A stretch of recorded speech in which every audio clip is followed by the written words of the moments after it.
On vous fait découvrir le territoire. Alors nous sommes sur le territoire de Bavincove, une commune dans les Flandres, et on va parler entreprise avec Monsieur Catelin.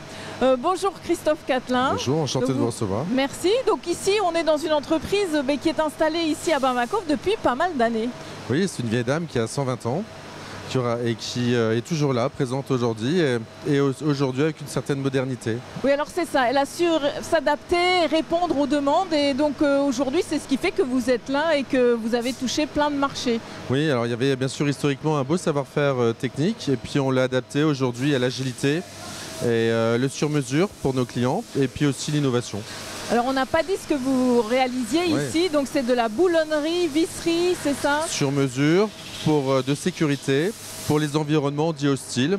Donc on travaille essentiellement bien sûr avec l'énergie, la défense, l'aérospatiale et parfois aussi même certains ouvrages d'art. Alors vous êtes toujours là parce que vous cherchez aussi la difficulté. Donc quand quelqu'un ne veut pas faire quelque chose, vous y répondez. Ça c'est votre force apparemment. Oui, on aime ça. On appelle ça les moutons à 5 pattes. Quand quelqu'un ne veut pas, on se dit mais pourquoi on n'y arriverait pas? Alors bien sûr ça demande de la réflexion, du travail en équipe, de la collaboration. Et souvent on peut trouver une solution qui peut plaire à nos clients et qui fait grandir aussi nos équipes. Oui, alors justement, cette équipe, c'est 90 personnes qui travaillent alors, ici. Alors près de 100 aujourd'hui, on était 45 il y a 15 ans, moyenne d'âge 37 ans, qui vient bien sûr majoritairement de la région de proximité, mais qui parfois vient aussi bien sûr de Lille, Dunkerque. Et donc assez jeune pour une dame qui a la même moyenne d'âge depuis 10 ans. Oui, donc c'est formidable, et c'est resté dans le giron familial. Oui, alors moi bien sûr je suis l'actionnaire majoritaire, mais j'ai réouvert le capital à l'encadrement il y a quelques années. Ce qui fait aussi, je pense, une richesse dans la réflexion et dans les visions et ce qu'on veut construire pour demain. Donc être tout seul aujourd'hui au niveau dirigeant, c'est à la fois dangereux et on peut rater des occasions. Donc intégrer d'autres profils et d'autres expériences, ça peut être sympa. Donc en fait c'est bien ça, c'est qu'on reste sur un territoire, mais c'est s'adapter. En fait c'est ce que vous montrez aujourd'hui, c'est toujours être le regard, la curiosité, c'est tout ça aussi. On s'adapte, oui, tout à fait. Et puis ici on a quand même aussi la culture du travail bien fait. Les gens sont aussi attachés au territoire, donc il y a certaines valeurs. Et on est fiers de pouvoir exporter à travers le monde tout en représentant notre village qui est Bavincove ou les environs de Cassel. Ok, merci beaucoup en tout cas. Merci, et on souhaite encore longue vie à votre visserie-boulonnerie. Merci Monsieur Catelin. On va parler sport maintenant avec une association qui s'appelle l'association des ch'tis coureurs flamands de Bavincove. Je vous présente Linda Speck. Ça va bien Linda? Bonjour, ça va très bien, merci. Vous êtes trésorière de cette association, mais vous êtes aussi sportive dans l'association. Alors expliquez-nous ce qu'on peut faire avec cette association. Tout à fait. Alors l'association a été créée en 2008 au départ avec une trentaine d'adhérents. À savoir qu'aujourd'hui, on est presque à 300 adhérents. Oula, voilà. C'est pas mal. C'est pas mal, belle progression. Et vous proposez quoi alors? Et donc nous proposons donc en premier lieu la course à pied. Ensuite, nous avons des sections marche et marche rapide. Nous avons aussi une fois par semaine un renforcement musculaire. Et le samedi matin, nous avons donc ici sur ce petit stade une activité pour les enfants dès l'âge de 3 ans. Donc c'est une activité, une initiation à la course à pied, au sport en tout genre. Enfin, faire bouger les enfants, leur faire prendre l'air. Et quoi, c'était une envie pour vous de dire il faut aller chercher les plus petits, leur montrer ce que c'est d'être à l'extérieur et oui, c'était une envie. Et puis aussi dans les adultes, nous avons des parents qui avaient envie aussi de faire courir un peu leurs enfants, de les faire bouger. Et donc, grâce à pas mal de bénévoles qui s'occupent des enfants, on a une belle section enfants. Vous préparez le futur de l'association, si je comprends bien. Voilà, c'est ça, tout à fait. Ok, combien d'enfants vous avez alors le samedi matin? Vous savez pas? Non, je ne sais pas exactement, mais je sais qu'on a dû limiter le nombre d'inscriptions parce que voilà, on n'a pas exactement le nombre d'encadrants qu'il faudrait. Donc on doit limiter. Donc ça fonctionne très très bien. Oui, donc c'est ça. Il y avait une demande. Les places sont prisées. Ok. Vous faites partie de ce club. Vous courez, c'est ça? Tout à fait, oui. Donc je cours. Donc il y a des entraînements de course à pied les lundis, mercredis, vendredis. Certains costauds vont aussi y aller le samedi. Nous avons de la marche le mercredi et le jeudi, une marche rapide le jeudi et le samedi aussi, donc toute la semaine on trouve son bonheur pour faire du sport. Bon, ben merci beaucoup Linda, et puis bon sport alors. Merci à vous. Merci. Bavin-Cauve toujours, je suis en compagnie de Jonathan Queval qui a la dure mission d'animer le village, mais ça fonctionne quand même, hein, il me semble. Alors c'est quoi les grands rendez-vous? Alors les grands rendez-vous, c'est prochainement, nous allons organiser une soirée Halloween. Après, nous avons au courant de l'année une Ducasse, donc une Ducasse qui se prépare 1 an à l'avance. Mais ça, c'est vraiment le grand rendez-vous, c'est en juin, c'est ça? C'est bien ça, oui. Et donc c'est quoi alors? Ça veut dire que le village il est transformé ici à Bavin-Cauve? Le village est quand même transformé. Il y a, pendant les 3-4 jours, nous organisons une brocante. Il y a un défilé aussi avec plusieurs groupes de la région. Et on fait aussi une petite nouveauté pour 2023. Il y aura un forum associatif qui sera devant le café. D'accord. Donc c'est ça, vous essayez d'innover chaque fois. Parce que c'est ça un peu la mission du comité des fêtes, c'est de se dire il faut faire bouger le village, donc il faut trouver des idées. Trouver aussi des nouvelles idées, parce qu'il ne faut pas qu'il y ait une routine qui s'installe aussi, pour attirer du monde. Alors vous êtes combien dans ce comité des fêtes?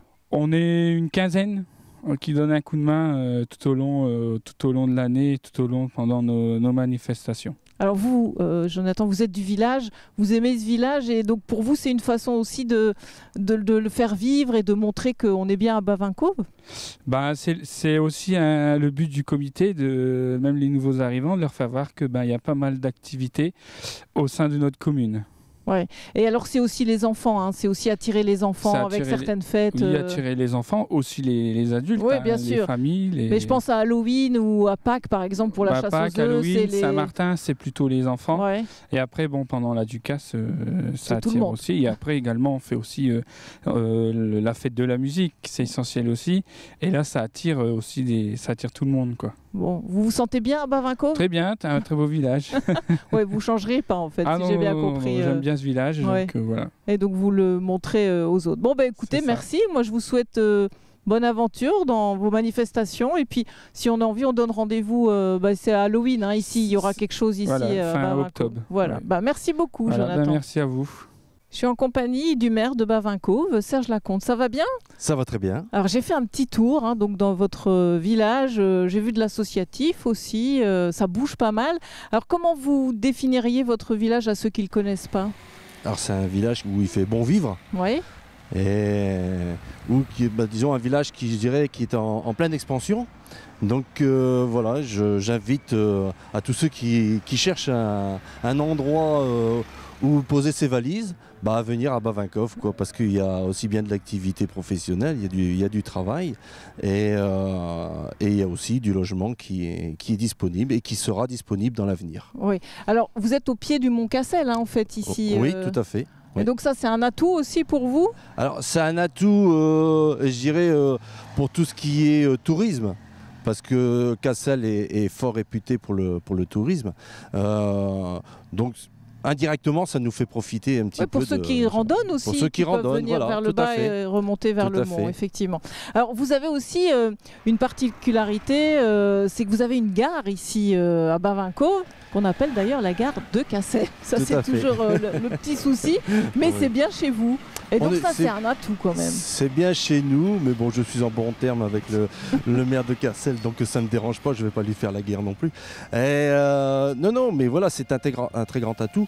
Et de ce pôle gare, on voudrait en faire notre force. Donc ça a été avec les accords de la communauté de communes. On a trouvé Monsieur Valentin Belval, le président de la CCFI, avait en projet de réhabiliter tous les pôles gares. Donc celui-ci en faisait partie et la CCFI a financé la rénovation des parkings du pôle gare de Bavin-Cauve. Donc ça veut dire que maintenant vous avez 2 gros parkings pour accueillir... On a 2 gros parkings que vous avez pu constater par vous-même qui sont déjà bien pleins, je dirais même à plus de 80 voire 90%. Donc il y aura peut-être un jour, on devra réfléchir encore une fois à son agrandissement. Mais voilà, et ce pôle gare étant fait, pour nous, moi je dis toujours, le pôle gare représente les poumons de la commune. Donc à partir du Polgar, on va pouvoir remettre de l'activité. Tout ce qu'il y a autour sur ces bâtiments. Tous ces bâtiments à l'heure actuelle qui sont inoccupés. Donc les propriétaires de ces bâtiments le savent, hein, j'ai souvent contact avec eux. Et voilà, c'est de remettre dans l'avenir de l'activité professionnelle. Et l'activité professionnelle, c'est un tout, fera revenir des habitants parce que les gens cherchent à travailler à proximité. Au vu de la situation économique, donc on cherche plus facilement à travailler à proximité de son travail, d'habiter à proximité de son travail, pardon.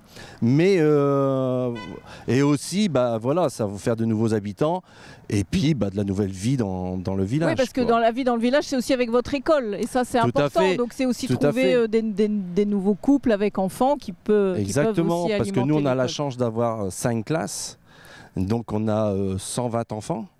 Et on n'est pas soumis, on n'est pas, disons, contraint d'une fermeture de classe, pas comme certaines communes voisines malheureusement.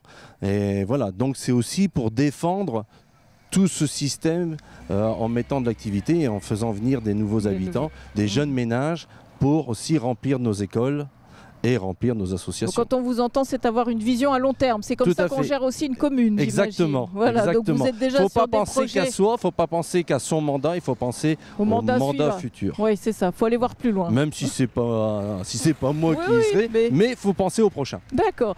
Bon, écoutez, merci beaucoup en tout cas pour vos explications. Et puis, bon amusement ici à Bavinckove, dans cette commune agréable. Voilà. Et puis, on était sous le soleil. Aujourd'hui, on a eu cette chance-là de découvrir votre commune. Tout à fait. Merci à vous de nous avoir suivis ici dans les Flandres.